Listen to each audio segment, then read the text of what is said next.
اعوذ باللہ من الشیطان الرجیم بسم اللہ الرحمن الرحیم السلام علی الحسین وعلی علی ابن الحسین وعلی اولاد الحسین وعلی اصحاب الحسین۔ ناظرین، جیسا کہ آپ جانتے ہیں کہ جیسے جیسے ہر سال ماہ اذا نزدیک آتا جاتا ہے، ویسے ویسے کچھ دشمن عناصر ہیں۔ وہ دشمن جو عزا کے دشمن ہیں، وہ دشمن جو گریہ کے دشمن ہیں، وہ دشمن جو عزاداری کے دشمن ہیں، وہ ایک نہ ایک اعتراض ہر سال کرتے چلے آ رہے ہیں۔ کافی زمانے سے، بلکہ بہت پرانا اعتراض ہے کہ کیوں آخر شہیدوں کا غم منایا جاتا ہے، کیوں آخر امام حسین کا غم منایا جاتا ہے؟ کیا امام حسین شہید ہو کر اس دنیا سے چلے گئے ہیں؟ اگر چلے گئے ہیں اور واقعی شہید ہیں تو شہید تو زندہ ہوتا ہے۔ اور اسی سلسلے کے لیے وہ اس مصرعے کا سہارا لیتے ہیں کہ ہم زندہ جاوید کا ماتم نہیں کرتے، کہ اگر امام حسین زندہ ہیں تو ہمیں ان کا غم منانے کی ضرورت نہیں ہے، اور اگر کوئی مر گیا ہے، کوئی اس دنیا سے رخصت ہو گیا ہے، تو اس کے لیے غم منانے کی آخر کیا ضرورت ہے؟ آج کا ہمارا پوڈ کاسٹ اسی سلسلے میں ہے، اور نئے زاویے سے، نئے طریقے سے، کیونکہ وہ اعتراضات جو ہمیشہ سے ہوتے چلے آئے ہیں ان پر بھی گفتگو ہوگی، اور ایک نئے طریقے سے، ایک نئے انداز سے، نئے زاویے سے انشاءاللہ اس گفتگو کو آپ کے سامنے ہم پیش کریں گے۔ آج کی ہماری اس گفتگو میں جو ہمارے مہمان ہیں وہ حجت الاسلام والمسلمین مولانا ذیشان حیدر صاحب ہیں، کہ ہم ان کا اپنے اس پروگرام میں استقبال کرتے ہیں کہ وہ اپنے مصروفیات کے باوجود بھی وقت نکالا اور ہمارے اس پروگرام میں آئے، اور آپ کے سامنے انشاءاللہ اس گفتگو کو لے کر ہم آگے بڑھیں گے۔ قبلہ، جیسا کہ میں نے آپ کے سامنے وہ مصرع پڑھا کہ جس کا اکثر سہارا لیا جاتا ہے عزا کے دشمنوں کی طرف سے، کہ ہم زندہ جاوید کا ماتم نہیں کرتے، یعنی امام حسین زندہ ہیں۔ کیوں زندہ ہیں؟ کیونکہ وہ شہید ہیں، اور جو شہید ہوتا ہے وہ زندہ ہوتا ہے۔ جب وہ زندہ ہیں تو ہمیں ان کا غم منانے کی آخر کیا ضرورت پڑی ہے؟ لہٰذا ہم اپنے ناظرین کے لیے سب سے پہلے تو اس بات کے چاہیں گے کہ آپ ایکسپلین کریں کہ خود شہید یا شہادت کا جو اصلی اور حقیقی تصور ہے، جو قرآنی تصور ہے، یا جو اسلام نے ہمیں صحیح طریقے سے جو یہ بتایا ہے کہ واقعی شہید کون ہے، اور شہادت کے عظمت، درجہ یا اس کی اہمیت کیا ہے، اگر آپ اس حوالے سے ہماری اس گفتگو کا آغاز کریں تو۔ السلام علیکم ورحمۃ اللہ وبرکاتہ۔ اعوذ باللہ من الشیطان الرجیم، بسم اللہ الرحمن الرحیم۔ سب سے پہلے یہ بات آپ کی خدمت میں عرض کر دی جائے کہ شہادت اور شہید، یہ جو کانسیپٹ ہے اور جو تصور ہے، یہ ہر معاشرے میں نہیں پایا جاتا۔ بے شک اس کے لیے کلچر ضروری ہوتا ہے۔ وہ معاشرے کہ جس میں شہادت کا کلچر پایا جاتا ہے، جہاں قربانی دینے کا جذبہ پایا جاتا ہے، وہاں اس چیز کو منایا جاتا ہے۔ بہت سے ایسے ہمارے دنیا میں ایسے کلچر ہیں، ایسے معاشرے ہیں، ایسی سوسائٹی ہیں کہ جہاں صرف اپنی زندگی کو دیکھا جاتا ہے، سیلفش ہوتے ہیں لوگ۔ جہاں سیلفش معاشرہ پایا جاتا ہے وہاں شہادت کا تصور قطعاً نہیں ہے۔ لیکن اسلام نے ایک اجتماعی نظام قائم کیا ہے، ایک دوسرے کی مدد کے لیے کہا ہے، ایک دوسرے کا خیال رکھنے کے لیے کہا ہے۔ تو جب مدد کا تصور پیدا ہوگا، جب اجتماع کا تصور پیدا ہوگا، تو وہاں پہ خود غرضی اور سیلفش انسان کے اندر صفت پیدا نہیں ہوگی۔ انسان دوسرے کی بقا کے لیے، دوسرے کے اہتمام کے لیے، دوسرے کی ضرورت کے لیے کوشش کرے گا، تو دھیرے دھیرے کر کے ایک معاشرہ بنے گا جہاں اگر کوئی انسان کسی کی ضرورت کو پورا کرتے ہوئے مر جائے یا اپنی جان قربان کر دے تو پھر پورا معاشرہ اس کو یاد کرتا ہے۔ اس طرح سے ایک معاشرہ بنتا ہے۔ یہ میں نے اس لیے عرض کر دیا کہ ہر معاشرہ شہید کی عظمت کو نہیں سمجھ سکتا، اور اگر سمجھ رہا ہوتا ہر معاشرہ شہید کی عظمت کو، تو اس طرح سے عزاداری امام حسین کے اوپر اشکال نہیں ہوتا۔ یعنی اس کا مطلب یہ ہے کہ جو اسلام نے ہمیں نظام دیا ہے، زندگی گزارنے کا طریقہ دیا ہے، وہ رول ماڈل ہے دوسرے دین کے لیے، دوسرے ادیان جو ہیں یا دوسرے مذہب ہیں ان کے لیے رول ماڈل ہے کہ اگر صحیح طریقے سے زندگی گزارنا ہے تو اسلام کو فالو کرو۔ دیکھیں، مثال کے طور پہ بہت عمومی قانون ہے۔ رسول اکرم فرماتے ہیں کہ اگر کوئی مسلمان اس حالت میں صبح کرے کہ اسے دوسرے مسلمان کی خبر نہ ہو تو وہ میری نظر میں مسلمان نہیں ہے۔ کیا بات ہے، سبحان اللہ۔ یا مثلاً صلہ رحم کے سلسلے میں، پڑوسی کا خیال رکھنے کے سلسلے میں، کہ اگر ایک انسان بھوکا سو جائے اور اس کے پڑوس میں دوسرا انسان بہتر زندگی گزار رہا ہے تو وہ رسول اکرم کی نگاہ میں مسلمان نہیں ہے۔ تو یہاں سے ایک تصور پیدا ہوتا ہے اجتماعی زندگی کا، کہ خالی ہمیں نہیں کھانا ہے، خالی ہمیں نہیں پہننا ہے، خالی ہمیں زندگی نہیں جینا ہے. ایسا نہیں ہے کہ ہم اپنی زندگی بہتر گزاریں. ہماری بہتر زندگی کی وجہ سے اگر کسی کو پرابلم ہو رہی ہے، کسی کو پریشانی ہو رہی ہے، تو اسلام منع کرتا ہے. آپ ایک اچھی زندگی گزارنے کے حقدار ہیں، لیکن اس صورت میں کہ جب آپ کی اچھی زندگی کسی کے لیے برائی نہ بن رہی ہو، کسی کے لیے پریشانی نہ بن رہی ہو. یہ میں نے ابتداءً عرض کر دیا تاکہ کوئی یہ نہ سوچے کہ کسی خاص مکتب فکر کو ہم ٹارگٹ کرنا چاہ رہے ہیں. ایسا نہیں ہے. یہ ایک کلچر کا مسئلہ ہوتا ہے. اب دنیا میں بہت سے کلچر پائے جاتے ہیں. مثلا جو پرانے کلچر بھی 2000 سال پرانے کلچر ہیں، 4000 سال پرانے کلچر. چین کا کلچر بہت پرانا مانا جاتا ہے، مصر کا کلچر بہت پرانا مانا جاتا ہے. تو اگر آپ ان کلچرز کو اور ان اجتماعی زندگی کو اٹھا کے دیکھیں تو بعض جگہ باقاعدہ ہر سال اپنے شہداء کو یاد کیا جاتا ہے. خود ہندوستان میں آ جائیں آپ. جی ہاں. ہندوستان میں ایک آزادی کے لیے انقلاب پیدا کیا گیا. گاندھی جی نے انقلاب پیدا کیا، اور صرف انہوں نے نہیں، ان کے ساتھ جو لوگ تھے. آج بھی ہندوستان کے لوگ گاندھی جی کو بھی یاد کرتے ہیں، ان کے ساتھ جو لوگ ہیں ان کو بھی یاد کرتے ہیں. یہ کیوں؟ یہ کلچر بنایا جا رہا ہے. شاید میرے خیال سے یہاں پر اگر آپ اس بات کو ایکسپلین کر دیں، کیونکہ دیکھیے جو اعتراض ہے، ٹھیک ہے، دشمن کا جو اعتراض ہے وہ غم منانے کے سلسلے میں شہید کے، جو ہندوستان میں یا جہاں کی بھی آپ نے مثال دی ہے، وہ لوگ امر کہتے ہیں، یہ امر ہو گئے، یعنی زندہ ہو گئے، زندہ جاوید ہو گئے. تو وہ غم نہیں مناتے، وہ روتے نہیں ہیں، وہ گریہ نہیں کرتے، ماتم نہیں کرتے ان کے لیے. لیکن یہ شیعوں کیا ہے، ٹھیک ہے، یہ ہمارے یہاں ہے، صرف ہمارا خاصہ کہہ لیں، یہ ایک ہماری آئیڈینٹی ہے، ایک شناخت ہے کہ شیعہ ہی یہ کام کیوں کرتے ہیں. کیوں شیعہ غم مناتے ہیں، یعنی شہید کا غم کیوں مناتے ہیں؟ شہید کو فقط یاد کر لیں کہ امام حسین نے بہت بڑی قربانی دی، یقیناً بہت بڑی قربانی دی، تو کیوں رویا جائے، کیوں گریہ کیا جائے؟ آپ نے ایک بہت اچھا لفظ استعمال کیا ہندی کا، امر. جی ہاں. امر کو اگر آپ اسلامی لغت میں لے کے آئیں گے تو وہ شہید ہی ہوگا. جی ہاں، شہید ہوگا. جی، وہ اس لفظ سے یاد کرتے ہیں. کسی کو یاد کرنے کا اپنا الگ الگ سلیقہ ہوتا ہے. بے شک. آپ نے دیکھا ہوگا کہ کوئی اگر بہت بڑی شخصیت کسی ملک کی مر جاتی ہے تو کہا جاتا ہے جو لوگ آتے ہیں اس کے جنازے پہ، کسی ملک میں ٹوپی لگا کے آتے ہیں، کسی میں ٹوپی اتار کے آتے ہیں. ہاں، وہ الگ انداز ہوتا ہے اس کے لیے. تو یہ سلیقے کی بات ہے. ہم امام حسین علیہ الصلوۃ والسلام کے اوپر جو گریہ کر رہے ہیں وہ اس کے مختلف وجوہات ہیں، مختلف ریزن ہیں. مثلا اس میں سے ایک یہ کہ امام حسین صرف شہید نہیں ہوئے. جی ہاں. مثال کے طور پہ آزادی ہندوستان کے میں جو لوگ شہید ہوئے، انقلاب میں جو شہید ہوئے، مثلا سامنے سے آ کے گولی مار دی، یہ بھی ایک بڑا ظلم ہے. لیکن امام حسین علیہ الصلوۃ والسلام اور ان کے اہل خانہ کے ساتھ جو کچھ کربلا میں ہوا، جو ظلم، وہ تاریخ میں بے نظیر ہے. دوبارہ کسی خانوادے کے ساتھ اس طرح کا ظلم نہ ہو، دوبارہ کسی انسان کے ساتھ اس طرح کے کوئی واقعات پیش نہ آئیں.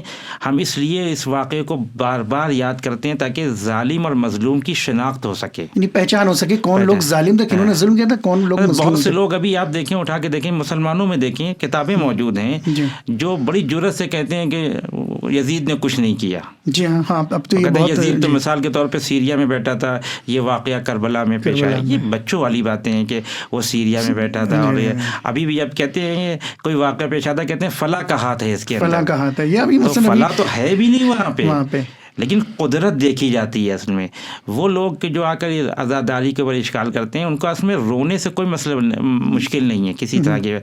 دنیا میں بہت سے لوگ روتے ہیں، بہت سے واقعات پیش آئے جس پہ رویا جاتا ہے، لیکن جب امام حسین علیہ الصلوۃ والسلام کے اوپر گریہ کیا جاتا ہے تو ایک سوال پیدا ہوتا ہے، کیوں رو رہے ہیں، کیوں رو رہے ہیں. جی، اصل یہی ہے. یہ سوال جب پیدا ہوگا تو پورا واقعہ سامنے آئے گا. جب واقعہ سامنے آئے گا تو یزید کا کردار سامنے آئے گا، کیونکہ سامنے سے آ کر اتنی جرأت نہیں پڑتی کہ امام حسین کے مقابلے میں یزید کو لا کے کھڑا کیا جائے، کیونکہ بہت فرق ہے. یہ پوری ایک بحث ہے.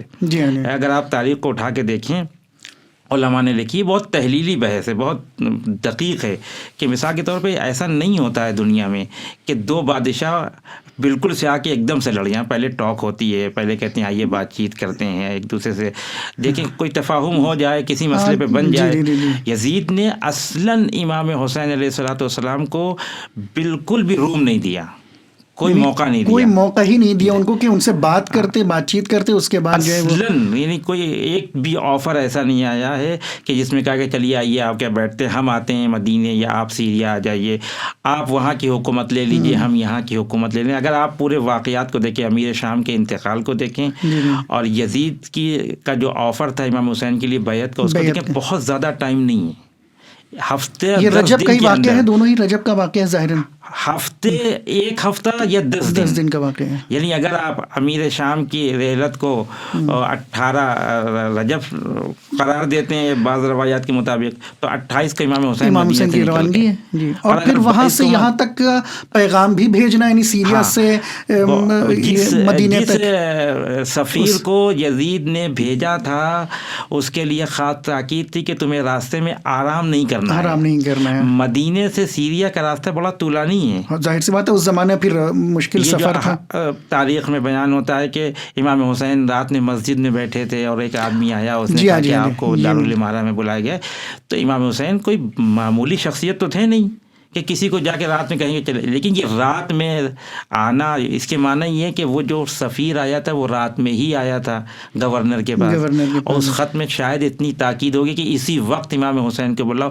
اس کی ایک بہت بڑی وجہ ہے، وجہ یہ ہے کہ یزید کے کردار میں اور امام حسین کے کردار میں زمین و آسمان کا فرق تھا. بے شک اگر یزید ذرا سا بھی وقت دیتا امام حسین کو اور یہ وقت گزرتا چلا جاتا تو نتیجہ یہ ہوتا کہ کردار کی وجہ سے لوگ امام حسین کی طرف چلے آتے، کیونکہ یزید نے بالکل اسلام کو بالائے طاق رکھ دیا تھا.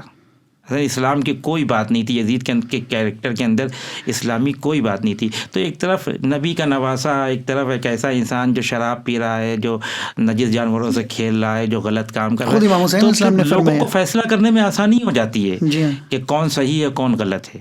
تو اس حوالے سے جو لوگ عزاداری کے اوپر اشکال کرتے ہیں وہ اصل میں یزید کو بچانا چاہتے ہیں، یعنی وہ اصل مقصد اور ریزن یہ ہوتا ہے کہ پہلے اس کو بچایا جائے. بعض لوگوں نے، ذاکر نائک صاحب نے بھی ایک دفعہ اپنی تقریر میں کہا تھا کہ امام حسین کے قتل میں یزید کا کوئی ہاتھ نہیں ہے.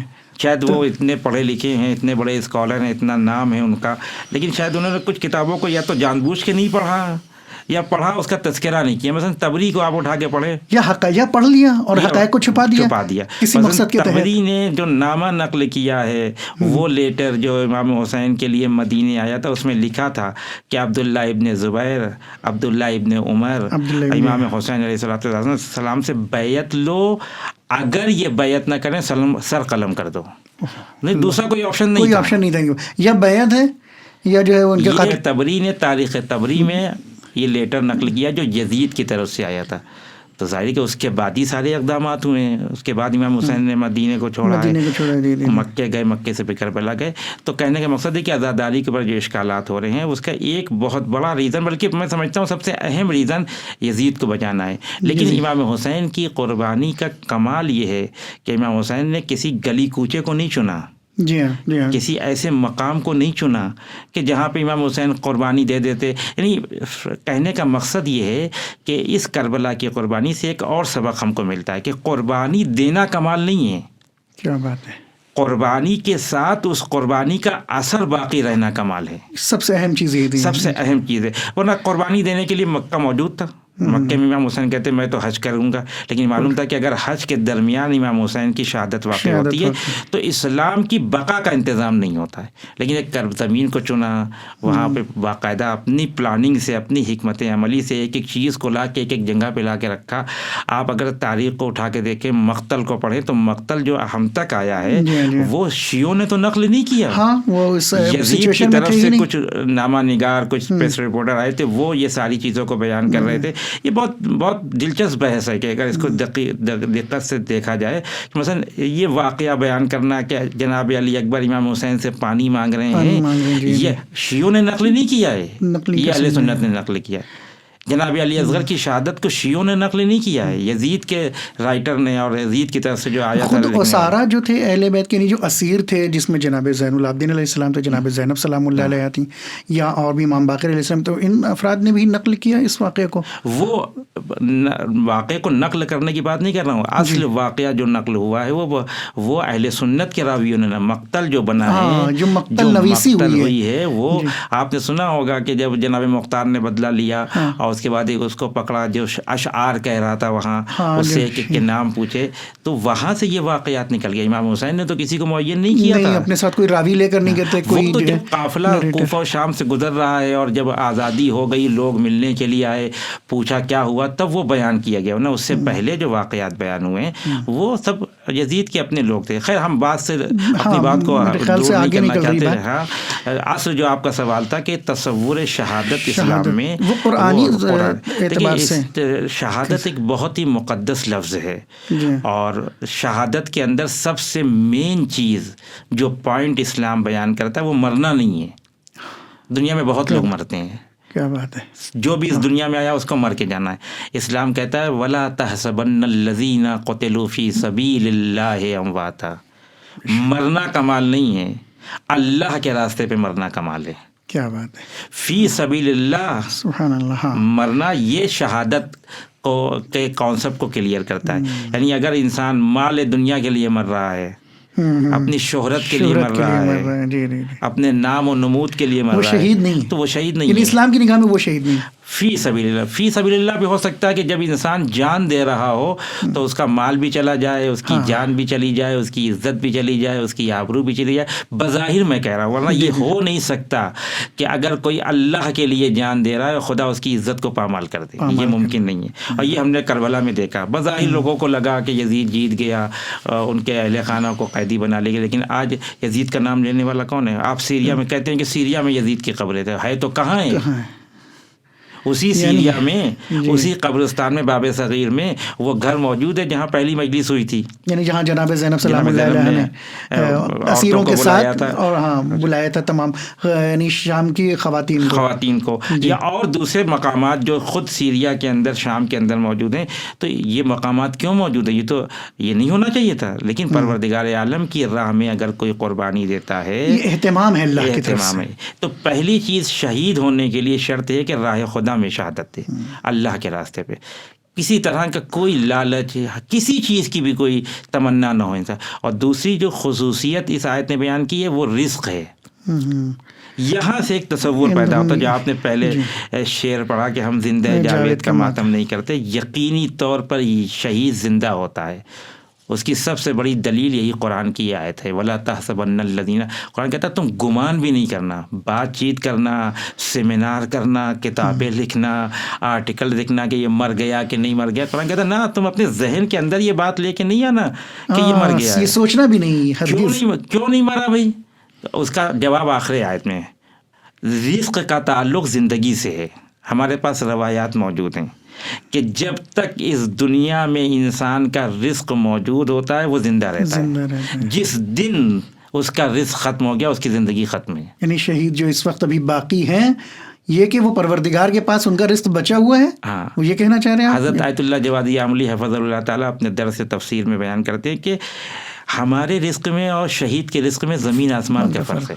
ہمارے لیے کہتا ہے پروردگار کہ ہم نے ان کو بے حساب رزق دیا, لیکن شہید کے لیے کہتا ہے عند ربہم, پروردگار کے پاس ان کا رزق ہے. یعنی ہمارے رزق میں ان کے رزق میں فرق ہے, یعنی صرف سیدھا سے یہی ہے کا پروردگار کے پاس سے آتا ہے. لیکن آج جو ہم کھا رہے ہیں وہ پروردگار کا دیا ہوا کھا رہے ہیں, لیکن ہم وسیلے سے کھا رہے ہیں. بیچ میں کچھ فرشتے معمور ہیں ہمارے لیے کہ جو ہمارے لیے غذا کا انتظام کرتے ہیں, ہمارے لیے پانی کا انتظام کرتے ہیں. لیکن شہید کے پاس جو رزق آ رہا ہے وہ مستقیماً پروردگار کی ذات کی طرف سے. اور چونکہ ذات پروردگار کو کبھی بھی فنا نہیں ہے, تو جو ذات پروردگار سے متصل ہو جائے, جو پروردگار کی ذات میں گم ہو جائے, وہ بھی ہمیشہ باقی رہے گا. اس لیے کہتے ہیں, وہ ہندی میں کہتے ہیں امر ہے. امر یعنی ایک ایسی کیفیت یعنی جو مرتا نہیں ہے, اس کا سیدھا سے امر جو مرتا نہیں ہے. یہ صفت صرف خدا کی ہے. جی نہ مرنا یہ صرف خدا کی صفت ہے. تب آپ کہیں گے پھر امر کیسے ہوگا آدمی؟ آپ کہیں گے خدا نہیں مرتا, پھر ادھر سے کہہ رہے ہیں کہ شہید امر ہے. اب یہاں سے ایک تصور پیدا ہوتا ہے کہ زندگی کا تصور کیا ہے. ہاں زندگی کا تصور, جب یہ کانسیپٹ کلیئر ہوگا کہ زندگی ہے کیا. ہاں زندگی ہے کیا, تب معلوم ہوگا کہ لوگ شہید کسے کہتے ہیں, امر کسے کہتے ہیں. دیکھیں قرآن نے کچھ مقامات پہ بہت خوبصورت انداز میں گفتگو کی ہے. ہماری آنکھیں ہیں دیکھنے کے لیے, کان ہے سننے کے لیے, یہ جسم سب کام کرتا ہے. قرآن کہتا ہے کچھ لوگوں کے لیے کہتا ہے ان کے پاس آنکھیں یہ دیکھتے نہیں ہیں, ان کے پاس کان ہے یہ سنتے نہیں ہیں. سنتا کون نہیں ہے؟ جو مر جاتا ہے. دیکھتا کون نہیں ہے؟ جو مر جاتا ہے. اس کے معنی یہ ہے کہ صرف چلنا پھرنا زندگی کی علامت نہیں ہے. اللہ نے انسان کو جو یہ حیات دی اس کے اپنے آثار ہیں، وہ آثار جب تک باقی رہیں گے انسان زندہ رہے گا، یعنی ان آثار کے ذریعے اس کی حیات کا اندازہ ہوگا۔ ہم جو شہید کو زندہ کہتے ہیں اس کی ایک وجہ یہی ہے کہ شہید جو کچھ کر کے گیا ہے وہ کبھی ختم نہیں ہوگا، یعنی جب تک وہ کام بچا ہے جس کی وجہ سے وہ شہید ہوا ہے تب تک وہ خود زندہ رہے گا۔ جب تک وہ، جو کہ ہمیں اپنی زندگی میں دیکھتے ہیں، بہت سے علماء ہیں آج بھی کہتے ہیں کہ شیخ مفید زندہ ہیں۔ کیوں زندہ ہیں؟ کیونکہ انہوں نے جو آثار زندہ ہیں، یہ علماء ہمارے لیے زندہ ہیں۔ مرحوم علامہ جوادی تابصرہ کا کے 2 مصرے مجھے یاد آ گئے، وہاں علوم میں آفس میں لگے تھے ان کے انتقال کے بعد، کہ کہتے ہیں کہ جب تلک دہر میں آثار قلم زندہ ہیں، ہم پس مرگ بھی سمجھیں گے کہ ہم زندہ ہیں۔ سبحان اللہ، سبحان اللہ۔ اب یہ ہماری حقیقت یہ ہے کہ انسان کے آثار کی وجہ سے وہ خود انسان زندہ ہوتا ہے۔ امام حسین نے جو کچھ قربانی پیش کی کربلا کے میدان میں اسلام کو بچانے کے لیے، انسانیت کو بچانے کے لیے، وہ آج تک اس کے آثار باقی ہیں۔ اس لیے ہم کہتے ہیں امام حسین علیہ الصلوۃ والسلام شہید، نہ صرف شہید ہے، سید الشہداء ہیں۔ سید الشہداء ہیں۔ تو پھر سوال اب یہ ہوگا کہ جو ان کے اوپر امام حسین علیہ السلام کو یاد کیا جاتا ہے اور ان کی یاد منائی جاتی ہے، ان کا غم منایا جاتا ہے، تو گریہ کرتے ہیں ہم لوگ، روتے ہیں، آنسو بہاتے ہیں، تو پھر اعتراض یہ کرتے ہیں کہ تم لوگ جو آج گریہ کر رہے ہو، رو رہے ہو، یہ اس زمانے میں نہیں تھا، یہ تم لوگ بدعت قائم کر رہے ہو، یہ سنت رسول نہیں ہے، سنت صحابہ نہیں ہے۔ وہ اس طریقے سے وارد ہوتے ہیں اور ہمارے پر اعتراض یہ کیا جاتا ہے کہ یہ بدعت تم لوگ انجام دے رہے ہو۔ کیا یہ واقعی بدعت ہے یا یہ واقعاً یہ وہی سنت ہے جو پیغمبر اکرم صلی اللہ علیہ وآلہ وسلم نے خود امام حسین کے لیے انجام دی تھی؟ لیکن اس طرح کے اشکالات یہ بہت پرانے اشکالات ہاں، یہ ہیں تو بہت پرانے ہیں، لیکن اب جو نئے اسکالر آتے ہیں اسلامی، اپنا نام پیدا کرتے ہیں، وہ پرانے ہی اشکال کرتے ہیں۔ اگر آپ اس مسئلے کو حل کرنا چاہتے ہیں رسول کی زندگی کو دیکھ لیں۔ بدعت کی جو تعریف کی جاتی ہے، بدعت وہ کام کہ جو رسول نے اپنی زندگی میں نہ کیا ہو یا کرنے کا حکم نہ دیا ہو، وہ اگر ہم دین سمجھ کے کر رہے ہیں کہ یہ دین کا حکم ہے تو وہ بدعت ہو جائے گی، اس کو ہم بھی قبول کرتے ہیں۔ یعنی بدعت کا مطلب یہ ہے کہ جو دین نہ ہو اسے دین سمجھ کے کیا جائے، ورنہ بہت سے ایسے کام اس دنیا میں ہیں جو ہم انجام دیتے ہیں، مگر رسول جب مجلسیں کرتے تھے یا دینی پروگرام کرتے تھے تو کیا یہ اسٹیج بناتے تھے اس طرح کا؟ ہاں، نہیں، اس کا مطلب یہ کہ یہ بھی بدعت ہو گیا۔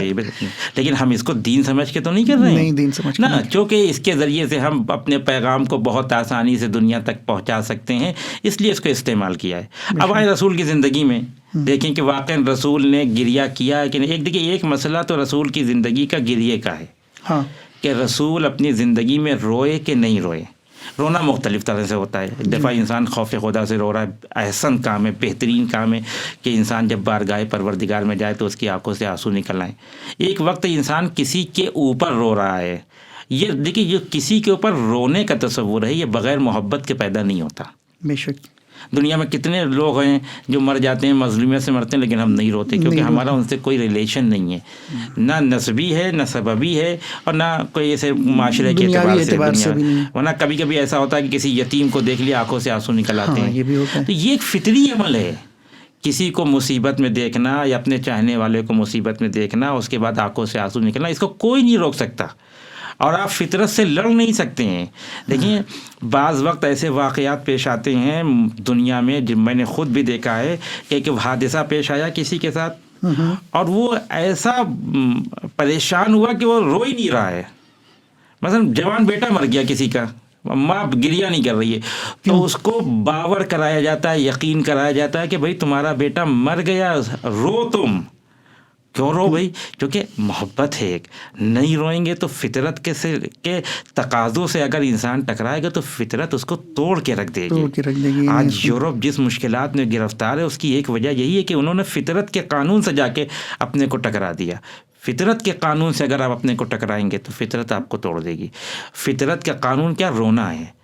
انسان کے اندر ایک کیفیت پیدا ہوتی ہے۔ میں بھی یہ عرض کروں گا آپ کی خدمت میں کہ رسول کو جب سے کہا گیا تو رسول نے کیا کہا کہ کیوں روئے انسان، لیکن آتے ہیں اس مسئلے کی طرف کہ آیا یہ بدعت ہے یا سنت رسول ہے۔ جی اگر بدعت ہے تو قطعاً پھر ہم انجام نہیں دے سکتے، پھر کسی کے اوپر نہیں رو سکتے. لیکن اگر بدعت نہیں ہے، سنت رسول ہے، تو پھر یہ صرف یہ کہ رونا، بلکہ یہ رونا ہمارے لیے ثواب کا باعث ہوگا، کیونکہ رسول اکرم نے انجام دیا. رسول کی زندگی کو اگر آپ مکے اور مدینہ کی زندگی کو اڑا کر دیکھیں تو مکے کی زندگی میں بہت ایسی باتیں نہیں ملتی، وہاں بھی رونا اور گریا ہے، لیکن وہ خوف خدا سے ہے، وہ گریا یعنی مکے کی جو ان کی زندگی ہے. ایک کتاب بھی فارسی زبان میں میرے پاس موجود بھی ہے، جس میں رسول کے 100 مورد بیان کیے گئے جہاں رسول روئے ہیں. اس میں خوف خدا کا بھی مورد ہے اور اس میں محبت کا بھی مورد ہے. لیکن میں جو سب سے اہم مورد ہے جس کو برادران اہل سنت نے اپنی کتابوں میں نقل کیا ہے، وہ جناب حمزہ کے اوپر گریا کرنا ہے. جی ہاں، آپ جانتے ہیں کہ عالم اسلام کی دوسری جنگ جنگ احد ہے، اور بہت اہم جنگ ہے، بہت اہم جنگ تھی. جی ہاں، جس میں بہت سے پیغامات ہیں، اس کے میں ہم اس کی طرف نہیں جاتے ہیں. بہرحال بالآخر وہ جنگ پہلے جیتی مسلمانوں نے، اس کے بعد رسول کی بات کو پہ توجہ نہیں کیا، وہ اس درے سے ہٹ گئے، وہاں سے پھر دشمن آئے اور پھر سے حملہ ہوا، اور اس میں ایک حبشی نے جناب حمزہ کے سینے پہ برچی کا پھل مارا، اور جو کچھ جناب حمزہ کے ساتھ میدان احد میں ہوا، ہندا جگر خارا نے آ کے جگر نکالا، اور یہ ساری چیزیں ہوئیں. بہت بے حرمتی ہوئی تھی، بے حرمتی ہوئی، اس میں اور لوگ بھی شہید ہوئے. تقریباً جو فیگر بتایا جاتا ہے وہ 70 کا فیگر ہے، 70 یعنی مسلمان شہید ہوئے دوسری جنگ. کیونکہ جنگ بدر میں ایسا نہیں ہوا تھا، جنگ بدر میں فاتح بن کے آئے تھے، نقصان مسلمانوں کا بہت نہ کے برابر ہوا تھا، لیکن جنگ احد میں نقصان بہت زیادہ ہوا. تو ظاہر ہے کہ 70 لوگ جب مرے ہیں تو سب مدینے کے لوگ مرے ہیں. تو مدینے میں ایک کوہرام برپا ہو گیا.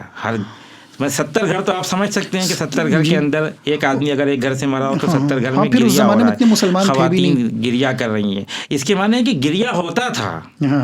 جو برادران اہل سنت نے اپنی کتابوں میں اس واقعے کو لکھا ہے. تو رسول اکرم جب ان گھروں کی طرف سے گزرے جہاں گھر والے اپنے مرحومین کے اوپر گریا کر رہے تھے، شہداء کے اوپر گریا کر رہے تھے، تو وہاں رسول نے حسرت سے ایک جملہ کہا کہ میرے چچا حمزہ کے اوپر کوئی رونے والا نہیں ہے. ہاں، یعنی دوسرے شہداء احد کے اوپر گریا کرنے والے لوگ تھے، خاندان کے لوگ تھے کہ جو کسی کا شوہر شہید ہوا تھا، کسی کا بیٹا شہید ہوا تھا، کسی کا باپ شہید ہوا تھا. اگر کسی کا باپ شہید ہوا تو بیٹی رو رہی ہے، شوہر شہید ہوا تو زوجہ رو رہی ہے. جو خواتین ہے، جو فطری طریقہ ہے، اس سے آپ انکار نہیں کر سکتے. کسی طرح کوئی سیکھنے جاتا ہے کہ ہمیں کیسے رونا ہے، وہ جس کے گھر میں بات نہیں. تو وہاں پہ حسرت سے جناب رسول اکرم صلی اللہ علیہ وآلہ وسلم نے کہا کہ میرے چچا حمزہ پہ کوئی رونے والا نہیں ہے. نتیجہ یہ ہوا کہ مدینے کی عورتوں نے اپنے ورثاء کو رونا چھوڑ دیا. کہا کہ اب ہم اپنے ورثاء، اپنے شہداء کا ماتم نہیں کریں گے، ہم صرف جناب حمزہ کا ماتم کریں گے. جناب حمزہ کون تھے؟ جناب حمزہ کا لقب ہے سید الشہداء. جی ہاں، سید الشہداء کہا جاتا تھا ان کو. یعنی اس سے بڑی شہادت اس وقت تک عالم اسلام میں پیش نہیں آئی تھی. تو کس پہ رویا جا رہا ہے؟ شہید کے اوپر رویا جا رہا ہے. اور کون رو رہا ہے؟ مدینے کی عورتیں رو رہی ہیں. کس کے کہنے سے رو رہی ہیں؟ رسول. اور خود رسول بھی روئے. جی ہاں، وہ خود بھی روئے. خود رسول اکرم نے بھی، ایسا تو نہیں ہے کہ رسول اکرم عورتوں سے آرڈر دے دیا، دوسرے لوگوں سے کہیں کہ تم رو اور خود نہ روئیں. رسول کو یہ بات بہت پریشان کر رہی تھی کہ میرے چچا کے جنازے پہ کوئی رونے والا نہیں. تو اس سے یہ ثابت ہوتا ہے کہ ابتدائے اسلام میں ہی شہداء کی عظمت کے سب قائل تھے، ان کے وقار کو سب تسلیم کرتے تھے، اور ان کی شہادت کے اوپر گریا بھی ہوتا تھا. تو اگر ابتدائی اسلام میں جناب حمزہ کے اوپر گریا کرنے کا حکم رسول اکرم دے سکتے تو یہ بات طے ہے، اس بات کو سب قبول کرتے ہیں کہ جو مظلومیت شہادت امام حسین علیہ الصلوۃ والسلام میں، وہ کسی اور شہادت میں، کسی اور واقعے میں، کسی اور حادثے میں نہیں ہے. تو اس لیے ہم امام رسول اکرم کی سنت پہ عمل کریں. انہوں نے کہا تھا اور مدینہ کی عورتوں سے کہ میرے چچا پہ رونے والا کوئی نہیں ہے. اگر رسول اکرم آج ہم سے کہہ دیں کہ امام حسین پہ رونے والا کون ہے تو ہم کیا جواب دیں گے؟ تو ہم اس سنت کو زندہ کر رہے ہیں، اور اس زندگی میں یہ جو زندہ کر رہے ہیں سنت کو، یہ ہم کوئی احسان نہیں کر رہے. چونکہ امام حسین نے اپنی قربانی سے دین کو بچا کے ہمیں مسلمان بنا دیا، ہمیں صاحب ایمان بنا دیا، تو کوئی ایک طرح کا ہم شکر ادا کر رہے ہیں امام حسین کی خدمت میں. تو پھر سوال یہ ہوگا کہ آخر کب تک یہ گریہ وزاری، یہ عزاداری، یہ آنسو بہانا، یہ کب تک آخر جاری رہے گا؟ یعنی ہم ایک وقت ہونا چاہیے اس کے لیے، ایک وقت معین ہونا چاہیے کہ ہاں اس وقت تک مثلا 2 سال 3 سال 5 سال 10 سال 100 سال تک آدمی روئے ایک شہید پر کہ جس نے شہادت دی ہے اور دین اسلام کو بچایا ہے، آبرو اسلام کو بچایا ہے، ان احکام کو بچایا ہے جو پیغمبر لے کر آئے تھے اللہ کی طرف سے. تو اس کے اہمیت کے پیش نظر اگر کوئی یہ سوال کرے کہ تو ٹھیک ہے کہ آپ 100 سال تک رو لیجئے، لیکن یہ آخر کیا وجہ تھی امام حسین علیہ السلام کی شہادت پر؟ ان کا کون سا اثر تھا کہ یہ جو آج بھی انسان رو رہا ہے، آج بھی گریہ وزاری ہو رہی ہے، آخر یہ کب تک چلے گئے سلسلہ؟ واقعات جتنے عظیم ہوتے ہیں ان کو اتنا ہی زیادہ یاد کیا جاتا ہے. آپ دیکھتے ہیں کہ جاپان میں جو امریکہ نے بم گرایا تھا ہیروشیما پر، جی ناگاساکی، زمانہ گزر گیا، لیکن اس تاریخ میں آج بھی لوگ وہاں پہ جمع ہوتے ہیں. ان کا اپنا طریقہ ہے، جی ہاں، وہ 2 منٹ کے لیے خاموش ہو طریقہ جاتے ہیں، ہاتھ جوڑ کے کھڑے ہو جاتے ہیں. جو بھی ہے ان سے آپ پوچھیے بھائی آپ کے یہاں یہ حادثہ پیش آیا تھا، بات ختم ہو گئی. کہیں گے نہیں یہ حادثہ بڑا عظیم ہے، اس کے اثرات بہت دنوں آج بھی وہاں پہ وہ اثرات، اس بم کے اثرات، کیمیکل کے اثرات جو بچے پیدا ہو رہے ہیں ان کے وجود کے اندر پائے جاتے ہیں. تو حادثہ جتنا عظیم ہوتا ہے، قربانی جتنی عظیم ہوتی ہے، اس کو اتنا ہی زیادہ یاد کیا جاتا ہے. ایک وجہ تو ہے، مثال کے طور پہ جناب ابراہیم نے ایک ہی بار تو اپنے بیٹے کے گلے پہ خنجر چلایا تھا. کیا بات جناب اسماعیل کے. یہ حاجی ہر سال کیوں جاتے ہیں؟ اچھا ہم کہتے ہیں کہ اسلام کو یہ کہنا چاہیے تھا کہ جو پہلی بار حج کرنے کے لیے جا رہا ہے وہ جا کر مینا میں قربانی دے، دوسری اور تیسری اور چوتھی اور 5ویں بار والے کو ضرورت نہیں کیونکہ وہ تو قربانی پیش کر چکا نا. تاکہ وہاں بھیجا جا رہا ہے تمہیں، جب تک تم 100 بار بھی اگر حج کرنے کے لیے آؤ گے تو تمہیں یہ ابراہیم کی سنت پہ عمل کرنا ہوگا تاکہ تمہارے اندر جذبہ قربانی پیدا ہو. کیا بات ہے. جناب حاجرہ جناب اسماعیل کو بچانے کے لیے ایک ہی بار تو صحیح کیا تھا انہوں نے صفا مروہ کے درمیان. ہم کو جب ہم عمرہ کرنے کے لیے جائیں ہم کو صحیح کرنا ہے، جب ہم حج کرنے کے لیے جائیں تو ہم کو صحیح کرنا ہے. کیوں؟ جذبہ پیدا ہونا چاہیے. یہی مسئلہ امام حسین کی قربانی میں، کہ ہم جب قربانی کو یاد کرتے ہیں. لیکن امام خمینی رضوان اللہ تعالیٰ علیہ نے جب انقلاب پیدا کیا ایران کے اندر تو وہ اس انقلاب کی نسبت کہیں بھی دے سکتے تھے. وہ ہم نے انقلاب پیدا کیا، ہم نے شہید دیے، ہم نے قربانی پیش کی. امام خمینی کہتے تھے، بار بار تکرار کرتے تھے کہ ہمارے پاس جو کچھ بھی ہے محرم و سفر کا صدقہ ہے. جی بے شک بے شک. جی کیا مطلب محرم و سفر کا صدقہ ہے؟ یعنی اس محرم و سفر میں امام حسین کی قربانی کو یاد کر کے خود قربانی کا جذبہ پیدا کرتے ہیں.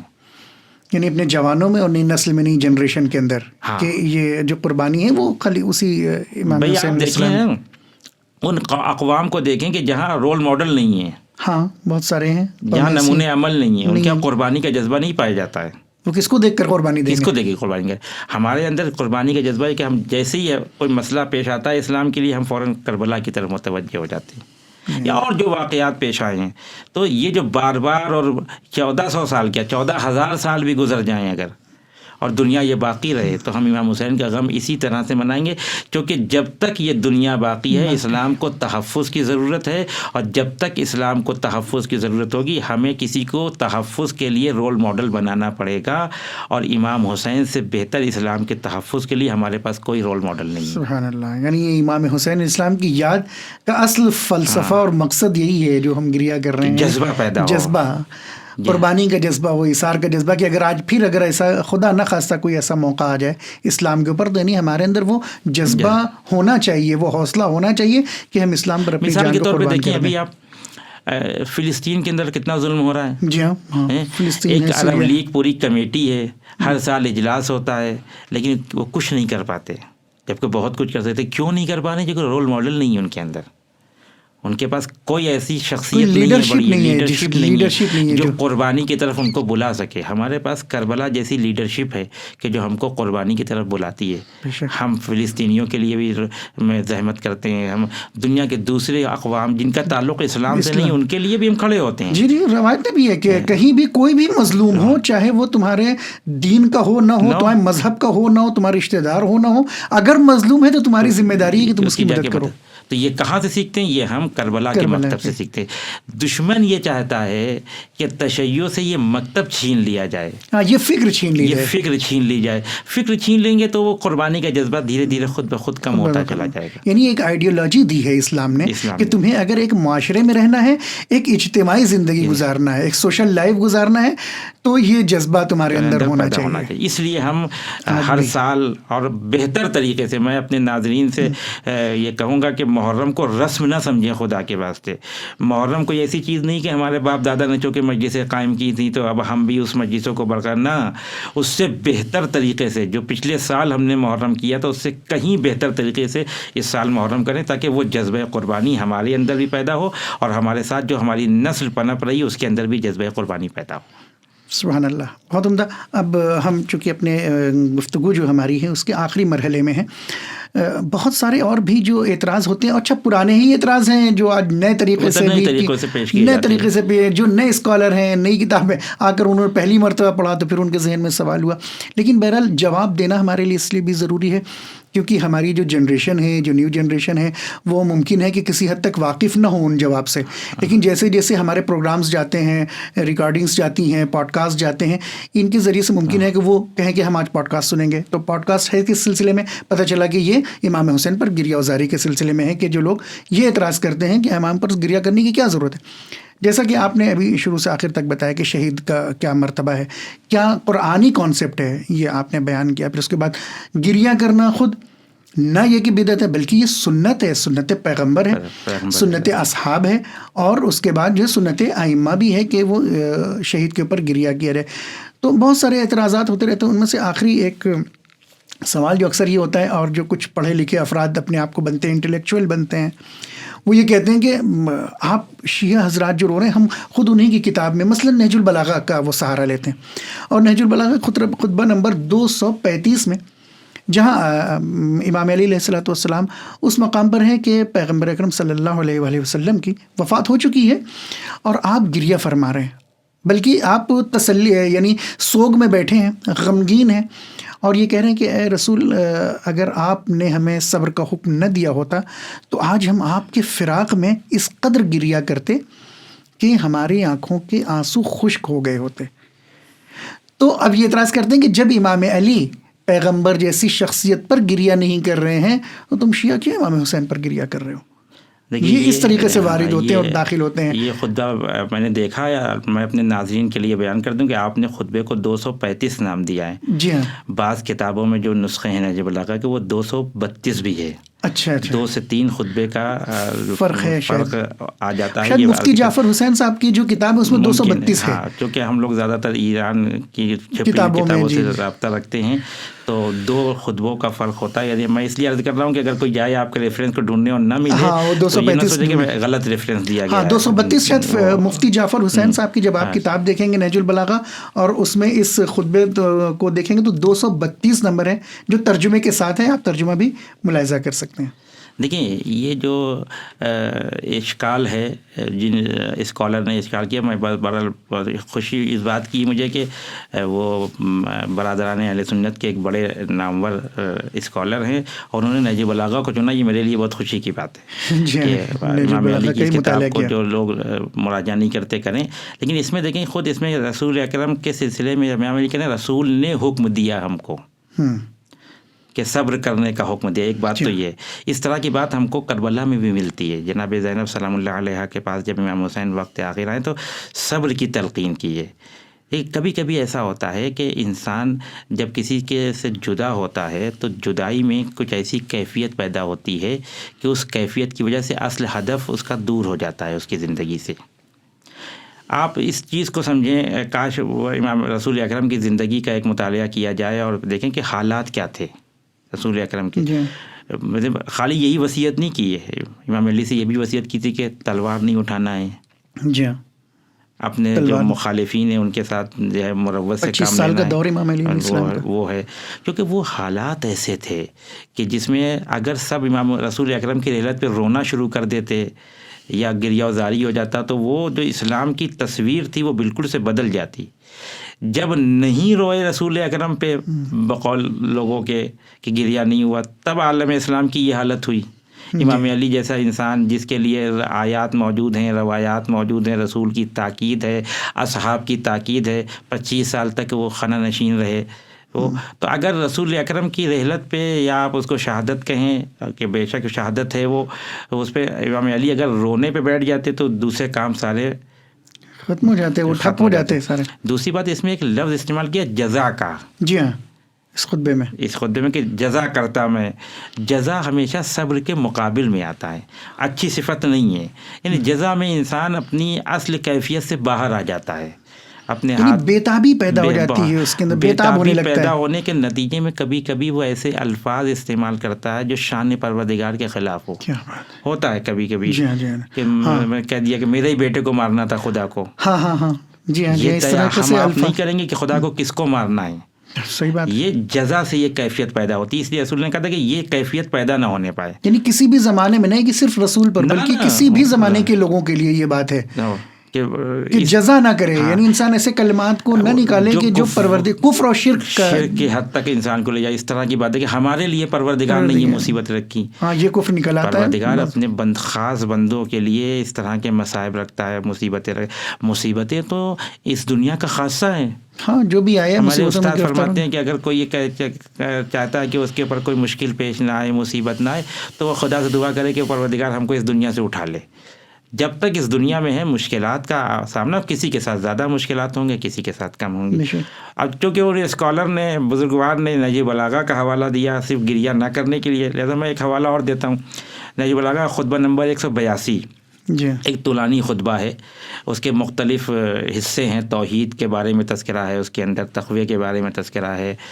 آخری حصہ جہاں پہ آ کے خطبہ ختم ہوتا ہے، اور یہ خطبہ امیر المومنین نے جنگ صفین کے بعد ارشاد فرمایا. میں اپنے ناظرین سے پھر ایک دفعہ کہوں گا کہ نہج البلاغہ کو ضرور اپنی زندگی میں شامل کریں. 2 لائن 4 لائن کم سے کم ایک دن میں پڑھیں، دیکھیں امام المومنین کیا بات کرنا چاہ رہے ہیں. یعنی کسی نہ کسی سے رابطہ رکھیں، کسی نہ کسی طرح سے اس کتاب سے. ہدایت کی کتاب ہے. ٹھیک ہے. اب برادران اہل سنت بھی کہ بعض ایسے مدارس ہیں، بعض ایسے حوزے ہیں کہ جہاں اس کتاب کو پڑھایا جاتا ہے. البتہ اس کو بعنوان بلاغت پڑھایا جاتا ہے، لیکن بلاغت سے زیادہ اس کے اندر ہدایت ہے. خیر، ہم اس مسئلے کی طرف اتنا نہیں جاتے ہیں. 182 نمبر خطبے کے آخری حصے میں امیر المومنین نے اپنے کچھ اصحاب کو یاد کیا. پہلے تعریف کی کہ ہمارے اصحاب کیسے تھے جو حق پہ ہمیشہ باقی رہے، جنہوں نے حق کے راستے کو نہیں چھوڑا. پھر کہتے ہیں اینا عمار، اینا ابن تیہان، اینا ذو الشہادتین. سب کو یاد کیا ایک ایک کر کے. جناب عمار کی شہادت واقع ہوئی تو کہ جنگ صفین میں تقریباً 37 اصحاب رسول شہید ہوئے ہیں. اللہ اکبر. جن کا تعلق رسول اکرم سے تھا، جو رسول اکرم کے ساتھ اٹھتے بیٹھتے تھے، جن کو رسول نے اپنا صحابی کہا تھا. تو ان تینوں کو یاد کرنے کے بعد وہاں پہ سید رضی نقل کرتے ہیں کہ امام علی پھر زمین پہ بیٹھے تھے، اپنی داڑھی کو پکڑ کے شدید گریہ کرنے لگے. کس کے لیے؟ اینا عمار کے لیے. یعنی عمار کے لیے، یعنی صحابی رسول کے لیے. صحابی رسول کے لیے. تو اگر کوئی آ کر اشکال یہ کرتا ہے کہ یہاں پہ رسول اکرم نے منع کیا امام علی کو رونے کے لیے اور یہاں پہ امیر المومنین روئے ہیں، تو یا تو یہ کہیے کہ امیر المومنین نے رسول اکرم کی بات کا لحاظ نہیں رکھا، یا پھر یہ کہیں کہ نہیں، حالات فرق کرتے ہیں. اور یہ بات طے ہے کہ جس وقت امیر المومنین علیہ الصلوۃ والسلام روئے ہیں، بکائے شدید کیا، یہی لفظ لکھا ہوا بکائے شدید کا جناب عمار کے اوپر، ابن تیان کے اوپر، ذو شہادتین کے اوپر، اس وقت امیر المومنین بعنوان خلیفۃ المسلمین تھے. جی، مسلمانوں نے خلیفہ مانا تھا. یعنی ہم کہتے ہیں کہ خلیفہ کا فعل ہمارے لیے حجت ہے، خلیفہ کا عمل ہمارے لیے حجت ہے. تو اگر ایک خلیفۃ المسلمین اپنے اصحاب کے اوپر گریہ کر سکتا ہے اور وہ گریہ کرنا ہمارے لیے حجت ہے، تو اس گریہ سے ہمارے لیے ثابت ہو سکتا ہے کہ جو رسول کا نواسا ہو، جسے 3 دن کا بھوکا اور پیاسا مارا گیا ہو، جس کے جسم کے ٹکڑے کر دیے گئے ہوں، وہ اگر دنیا سے چلا جائے، اس کی شہادت واقع ہو جائے، تو بے نص سے سنت امیر المومنین علیہ الصلوۃ والسلام اس کے اوپر ہم رو سکتے ہیں. ہاں، یعنی اسی کتاب سے، جس کتاب سے یہ جو ہے استدلال کیا جا رہا ہے اور آرگومنٹ یہ پیش کیا جا رہا ہے ہمارے لیے کہ امام علی خود یہ کہہ رہے ہیں کہ ہم کیسے وہ کیفیت یعنی فرق کر رہی ہے دونوں جگہ کی. نہیں، وہ حالات بہت خطرناک تھے. ایک دفعہ اس کی بررسی، اس کی تحقیق ہونا چاہیے کہ مثلا کیا ہوا مدینے کے اندر کہ جو لوگ رسول کے جب رسول وضو کرتے تھے اور پانی جب ان کے ہاتھ سے مس ہوتا تھا، اس کو زمین پہ نہیں گرنے دیتے تھے. اس مدینے میں کیا ہوا کہ رسول کا جنازہ 3 دن تک رکھا رہا، مسلمان نہیں آئے دفنانے کے لیے. تو کوئی ایسی بات تھی جس کی وجہ سے رسول اکرم نے کہا تھا کہ علی رونے دھونے پہ اتنی توجہ نہ ہو، بلکہ اسلام کے اوپر ہو. یعنی اصل وہ چیز ہے، وہ اسلام، وہ قانون ہے جو اللہ کی طرف سے لے کر اس کا تحفظ ہے. ابھی گریہ کرنا یہ ہمارے لیے ضروری نہیں ہے. جبکہ خود رسول اکرم کے رحلت یا شہادت پہ امیر المومنین نے گریہ کیا اور یہ کہہ کے گریہ کیا کہ اب وحی کا سلسلہ منقطع ہو گیا ہے، ختم ہو گیا. تو اس لیے جو ہے وہ ہم اپنے مطلب کو نکال لیتے ہیں کسی ایک خطبے سے یا کسی ایک روایت سے، یعنی آدھی بات پر عمل کرتے ہیں، آدھی بات کو پیش کرتے ہیں، لیکن صرف پھر بھی میں اعتراض کہوں کے گا لیے۔ کہ اچھا ہے کہ جو لوگ امام امیر مومنین علیہ السلام کو بعنوان خلیفۃ المسلمین مانتے ہیں وہ ان کی کتاب کی طرف مراجعہ کریں، اچھی بات ہے یہ، جی بہت بے اچھی شک۔ بات ہے۔ جیسا کہ آپ نے بیان کیا کہ رسول اکرم صلی اللہ علیہ وسلم نے شہداء کے اوپر گریہ کیا، چاہے وہ جنگ احد ہو یا اس کے بعد والے شہداء ہوں، ان کے اوپر پیغمبر نے گریہ کیا ہے، اور یہ کتابوں سے ثابت ہے اور طرفین کی کتابوں سے ثابت ہے یہ چیز۔ تو کیا ایسے بھی مواقع ہیں کہ صحابہ نے بھی گریہ کیا ہو شہداء پر؟ یعنی کوئی ایسی مثال ہمارے سامنے ہونی چاہیے کہ جس سے ثابت ہو کہ ہاں صحابہ نے بھی پیغمبر کی تعصی کی اور شہداء کے اوپر گریہ کیا ہے۔ دیکھیں تاریخ میں ہمارے پاس ایسے واقعات بہت ہیں، میں صرف 2 مورد پیش کرتا ہوں اپنے سامعین کے لیے، ناظرین کے لیے۔ پہلا مورد تو جناب عائشہ رسول کی بیوی فرماتی ہیں کہ جب رسول کی رحلت واقع ہوئی اور جنازہ رکھا تھا تو اس وقت میرے بابا رسول کے جنازے کے قریب آئے اور جھک کے پیشانی کا 3 بار بوسہ لیا، پیغمبر اکرم کی پیشانی کا بوسہ لیا، جبکہ رسول اکرم دنیا سے جا چکے تھے، یعنی زندہ بظاہر زندہ نہیں تھے، لیکن بوسہ لیا رسول اکرم کا، اور ہر بوسے پہ ایک جملہ کہا۔ جب پہلی مرتبہ بوسہ لیا، کس کیا رسول اکرم کی پیشانی کو، تو کہا واہ نبیہ ہو۔ یہ جو واہ نبیہ ہو یہ فریاد کے لیے ہوتا ہے، یہ گریہ کے لیے۔ عرب جب روتا ہے یا گریہ کرتا ہے یا اپنی گریہ کو ظاہر کرتا ہے، واہ جیسے کہتے ہیں واہ حسینہ ہو، واہ محمدہ ہو، واہ علیہ ہو، یہ عرب کا طریقہ ہے۔ اردو میں ایسے نہیں ہے، اردو میں رونے کا طریقہ الگ ہے۔ تو ہاں جناب عائشہ فرماتی ہیں کہ پہلی مرتبہ جب پیشانی کو چوما تو کہا واہ نبیہ ہو، جب دوسری مرتبہ پیشانی کو چوما تو کہا واہ صفیہ ہو، اور جب تیسری مرتبہ پیشانی کو چوما تو کہا واہ خلیلہ ہو۔ یہ ایک غم کی کیفیت اور طاری بھی ہونا چاہیے جس نے رسول کے ساتھ زندگی گزاری ہے، جو رسول کے ساتھ اٹھا بیٹھا ہو، جس نے قربانی پیش کی۔ اب رسول دنیا سے جا رہے ہیں تو رسول کے اوپر گریہ کریں۔ یہ اس سے ثابت ہوتا ہے کہ اصحاب کی بھی سیرت اور اصحاب کا طریقہ یہ رہا ہے کہ وہ مرنے والے پہ گریہ کرتے ہیں جو بظاہر دنیا سے چلا گیا ہے۔ خود جناب زہرا سلام اللہ علیہ کو آپ صحابی مانتے ہیں کہ نہیں مانتے؟ صحابی کی جو بھی تعریف اسلام میں کی گئی ہے، ہر تعریف کے اوپر جناب زہرا سب سے پہلے آ کر اترتی ہیں، اس کے اوپر تطبیق ٹیلی کرتی ہیں۔ جناب زہرا کو سب نے لکھا ہے، برادران اہل سنت نے بھی، شیعوں نے بھی، کہ رسول کے انتقال کے بعد نہ جانے کتنے دن تک جناب زہرا روتی رہیں رسول کے اوپر۔ اور خود جناب حمزہ کے سلسلے میں ہے کہ ہر جمعے کو جناب حمزہ کی قبر پہ جا کے جناب زہرا گریہ کرتی تھی۔ تو ان سارے واقعات سے یہ بات ثابت ہو سکتی ہے کہ یہ صحابی رسول ہیں، معتبر ہیں، ان کا فعل ہمارے لیے قابل احترام ہے، اور انہوں نے جناب حمزہ کا ماتم بھی کیا، رسول اکرم کا ماتم بھی کیا، اور جو لوگ دنیا سے چلے گئے ان کے اوپر روئے۔ اور مجھے بھی ابھی یاد آئی ایک اور روایت جو سنن ابن ماجہ میں ہے، جو اہل سنت کی بہت معتبر 6 کتابیں ہیں، ان میں سنن ماجہ صحاح ستہ میں سے سنن ماجہ، اس میں یہ روایت نقل ہوئی ہے کہ ایک مرتبہ خلیفہ اول نے خلیفہ دوم سے کہا پیغمبر کی رحلت کے بعد، کہا کہ آؤ چلو ام ایمن کے گھر چلتے ہیں۔ جی کیوں کہا جیسے ہم لوگ پہلے چلا کرتے تھے، ان کے گھر پہنچتے تھے احترام کے وجہ سے کہ بھائی زوجہ رسول ہیں، ام المومنین گھر پہنچے۔ یہ دونوں گھر پہنچے، اور پہنچنے کے بعد گھر میں داخل ہوئے، اجازت کے ساتھ گھر میں پہنچے، اور اس کے بعد دونوں نے وہاں بیٹھ گئے کہ دیکھا کہ کیا گریہ کر رہی ہیں۔ تو انہوں نے پوچھا کہ کیا وجہ، آپ کیوں گریہ فرما رہی ہیں؟ تو انہوں نے فرمایا کہ میں رسول کی وجہ سے گریہ فرما رہی ہوں کہ وہ سلسلہ جو وحی کا ابھی تک پیغمبر کی وجہ سے تھا، زمین و منقطع ہو گیا، اب ہم اس سے محروم ہو گئے۔ یہ کہنے کے بعد وہ اور گریہ کرنے لگی۔ اب روایت کا آگے فقرہ ہے کہ یہ منظر دیکھ کر جناب ام ایمن کا، اب یہ دونوں خلیفہ اول دوم بھی وہاں پہ گریہ کرنے لگے۔ یہ ابن ماجہ نے نقل کی ہے، یہ اہل سنت کی بہت معتبر کتاب ہے، رسول کی رحلت کے فوراً بعد کا واقعہ ہے۔ دیکھیے اس میں جو بیسک بات ہے، پوائنٹ ہے، وہ یہ کہ وحی کا سلسلہ منقطع ہو گیا، یعنی ایک عظیم کام ہم سے دور ہو گیا، ایک عظیم چیز ہم سے دور ہو گئی، یعنی کسی چیز کی عظیم چیز کے دور ہونے کی وجہ سے اس پہ رویا جا سکتا ہے۔ جی ہاں، اب وہ جو بھی وجہ وہاں پہ وہ موجود تھے دونوں، اور جناب ام ایمن کا یہ گریہ دیکھ کر وہ دونوں گریہ کرنے لگے۔ وہ دونوں کے بارے میں باقاعدہ لکھا ہے یہ روایت میں کہ دونوں گریہ کر رہے ہیں۔ تو اس کا مطلب یہ کہ جب خود کتاب میں موجود ہے یہ چیز کہ اصحاب نے بھی گریہ کیا، پیغمبر کی رحلت، ان کے فراق میں، ان کی جدائی میں بہرحال گریا یہ کر رہے ہیں فطری تو یہ چیز ہے، فطری اس چیز ہے کو جی۔ روک نہیں سکتا ہے۔ بہرحال یہاں تک تو یہ بات واضح ہو گئی ہے۔ اب سب سے بڑا سوال یہ ہے کہ امام حسین علیہ الصلوۃ والسلام کے لیے گریا کرنا یہ سنت رسول رہی ہے، ٹھیک ہے؟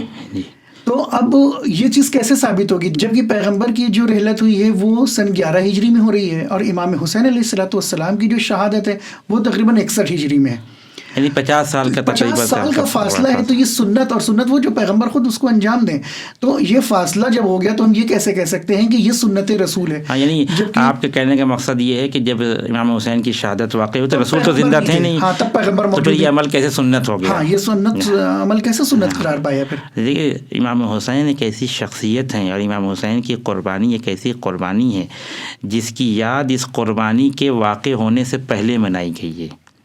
آپ کنز الاموال اٹھا کے دیکھیں، متقی ہندی کی کتاب یا دیگر بزرگان کی کتاب ہے، وہاں پہ مختلف انبیاء کا تذکرہ کیا گیا ہے کہ جو اپنے وقت میں سرزمین کربلا پہ جب آئے تو انہوں نے گریہ کیا۔ جناب آدم سے سلسلہ شروع ہوا ہے، جناب آدم، جناب نوح، جناب ابراہیم، جناب عیسیٰ، خود امیر المومنین جب صفین سے پلٹے ہیں تو کربلا کی سرزمین پہ قیام کیا، اس کی خاک کو اٹھا کر دھیرے دھیرے اپنے ہاتھ سے چھوڑتے جا رہے تھے اور کہہ رہے تھے کربلا کی خاک تیرے مقدر کا کیا کہنا، تیرے اوپر عظیم انسان اتریں گے۔ یعنی یہ انبیاء کی سیرت رہی ہے؟ ہاں، یہ انبیاء کی سیرت ہے۔ رسول اکرم کی زندگی کو اٹھا کے دیکھیں، میں صرف 2 روایت پیش کرتا ہوں تاکہ یہ بات ثابت ہو جائے کہ یہ امام حسین کے اوپر اس زمانے میں بھی گریہ کرنا سنت رسول ہے۔ جناب ام الفضل نقل کرتی ہیں کہ میں ایک دفعہ رسول اکرم کے پاس گئی، بہت پریشان تھی۔ رسول نے پوچھا کہ پریشانی کی وجہ کیا؟ کہ رات میں نے ایک خواب دیکھا ہے۔ خواب کیا ہے؟ خواب یہ ہے کہ آپ کے جسم کا ایک ٹکڑا میرے گود میں آ کے اتر گیا، یعنی گود میں آ گیا میرے۔ تو رسول اکرم تھوڑا سا تبسم کیا، مسکرائے، کہ یہ تو بہت اچھا خواب ہے۔ کہ اس کی تعبیر کیا ہے رسول اللہ؟ کہ اس کی تعبیر یہ ہے کہ عنقریب میری بیٹی کے گھر میں ایک بیٹا پیدا ہوگا جو تمہاری آغوش میں پلے گا، یعنی اس کی دیکھ بھال کرنے میں تمہارا حصہ بہت زیادہ ہوگا، تم اس پہ زیادہ توجہ ہوگی۔ تو ظاہر ہے کہ یہ بہت خوشی کی بات تھی۔ پھر جناب ام الفضل کہتی ہیں کہ جناب فاطمہ زہرا کے گھر میں امام حسین علیہ السلام پیدا ہوئے، رسول نے مجھے بلایا اور بلانے کے بعد مجھے دکھایا کہ یہی وہی خواب کی تعبیر ہے جو تم نے ہم سے آ کے بیان کی تھی۔ اور اس کے کچھ دیر کے بعد رسول اکرم گریہ کرنے لگے، رونے لگے۔ تو یہ خوشی کا موقع تھا، کسی گھر میں بچہ پیدا ہوا ہے، نواسا آیا ہے تو خوش ہونا چاہیے۔ تو جناب ام الفضل کہتی ہیں کہ میں نے رسول اکرم سے پوچھا کہ رسول اللہ رونے کا سبب کیا ہے؟ کہ میرے پاس ابھی جبریل نازل ہوئے تھے، انہوں نے آ کے خبر دی ہے کہ میرا یہ حسین کربلا کی سرزمین پہ 3 دن کا بھوکا و پیاسا مارا جائے گا، اور جبریل نے مجھے یہ بات بتائی کہ اے رسول آپ کے امتی ہی حسین کو شہید کریں گے۔ تو ابھی شہادت کا وقت نہیں آیا، ابھی امام حسین کی ولادت ہوئی ہے، لیکن اس کا 57 سال کے ہیں امام حسین کربلا کے میدان میں، یعنی 57 سال پہلے امام حسین کے غم میں رسول اکرم نے گریہ کر کے ہم سب کو اس بات کی طرف متوجہ کیا ہے کہ امام حسین کے غم میں رونا سنت رسول ہے۔ یہ ایک واقعہ ہے جس کو یہ میں جتنی باتیں اب تک میں نے بیان کی سب برادران اہل سنت کی کتابوں سے ہیں، چاہے آپ صواعق محرقہ کو اٹھا لیں، چاہے آپ کنز الاموال کو دیکھ لیں، اور یہ دیگر کتابیں جتنی بھی ہیں ان کی جو واقعات کو بیان کیا ہے۔ دوسری روایت خود رسول کی بیوی جناب عائشہ سے ہے کہ وہ کہتی ہیں کہ میں رسول اکرم کے پاس گئی تو دیکھا کہ رسول اکرم کے پاس امام حسین کھیل رہے تھے، اور بالکل سے امام حسین کو اپنی آغوش میں رسول اکرم نے اٹھایا اور اٹھا کے گریہ کرنے لگے رسول اکرم۔ تو یہ ایک غیر معمولی عمل تھا میرے سامنے کہ ایک بچہ کھیل رہا ہے، اس کو پھر آغوش میں اٹھا کے رسول اکرم گریہ کرنے لگے۔ میں نے فوراً پوچھا رسول اللہ گریہ کا سبب کیا ہے؟ تو رسول نے وہ جس طرح سے جناب ام الفضل کو بیان کیا تھا اسی طرح سے جناب عائشہ سے کہا کہ مجھے ابھی خبر دی جبریل نے کہ میرا یہ بچہ، وہاں پہ لفظ تف کا استعمال کیا ہے، سرزمین تف، چونکہ کربلا کے مختلف نام ہیں، کربلا کے نینوا، تف، کربلا، تو سرزمین تف کے اوپر میرا یہ بیٹا 3 دن کا بھوکا و پیاسا مارا جائے گا۔ یہ صواعق محرقہ میں، صواعق محرقہ میں اور دیگر کتابوں میں بھی ہے، یعنی اگر آپ اس کو روایت کو تلاش کرنے جائیں گے تو ایک ہی روایت 2-3 کتابوں کے اندر بھی ہے، لیکن کہنے کا مقصد یہ ہے کہ برادران اہل سنت نے ان روایات کو نقل کیا ہے، اور اس کی روایت کرنے والی رسول کی بیوی جناب عائشہ ہے۔ تو ان 2 روایتوں سے یہ بات ثابت ہو جاتی ہے کہ رسول اکرم نے امام حسین کی زندگی میں ہی شہادت سے پہلے ہی شہادت کے اوپر گریہ کیا۔ تو ظاہر ہے کہ جب شہادت سے پہلے گریہ کرنا بدعت نہیں ہے تو شہادت کے بعد کیسے گریہ کرنا بدعت ہوگا؟ تو یہ سب توفیق الہی ہے ہم سب کے لیے۔ ہر وہ انسان کو جو امام حسین کے غم میں آنسو بہاتا ہے، یہ ایک اللہ کی طرف سے توفیق ہے. دعا کرنا چاہیے جس وقت آنسو بہہ رہے ہوں امام حسین کے غم میں اور ان کے مصائب میں، اس وقت دعا کرنا چاہیے کہ پروردگار اس توفیق کو ہماری زندگی میں ہمیشہ باقی رکھے. بہت عمدہ گفتگو رہی آج شروع سے آخر تک، اور نئے زاویے اور نئے اسپیکٹس کے ساتھ ہم نے اس بات کو اپنے ناظرین کے سامنے رکھا کہ جو بھی اعتراض یہ بہت شروع سے چلا آ رہا ہے کہ شیعوں کے اوپر، مذہب تشیع پر یہ اعتراض کیا جاتا ہے عزاداری کے سلسلے میں، گریے کے سلسلے میں، ماتم کے سلسلے میں، تمام عزا کے سلسلے میں محرم آتا ہے اور یہ اعتراضات شروع ہو جاتے ہیں. لیکن آج ایک اعتراض کا جواب قبلہ نے بہت ہی عمدہ اور بہت ہی احسن طریقے سے دیا کہ ہم ان کے شکر گزار ہیں کہ وہ تشریف لائے اور ان تمام مشکلات کو ہمارے ناظرین کے لیے حل کر دیا کہ نہ یہ کہ گریہ بدعت ہے بلکہ سنت ہے، سنت نبوی ہے اور سنت ائمہ علیہم الصلوۃ والسلام ہے، حتیٰ کہ سنت صحابہ بھی ہے کہ صحابہ نے بھی گریہ کیا تھا. اور اس کے علاوہ شہید کا کیا کانسیپٹ ہے، قرآنی کانسیپٹ کیا ہے، شہید زندہ ہوتا ہے اور ہمیشہ کے لیے زندہ ہے، تو کیونکہ انہوں نے ایک ایسا کام کیا ہے کہ ان کا غم منایا جائے، کیونکہ جب شہادت عظیم ہوتی ہے تو اس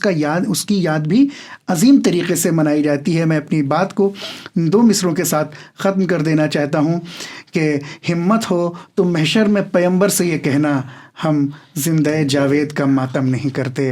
والسلام علیکم ورحمۃ اللہ وبرکاتہ.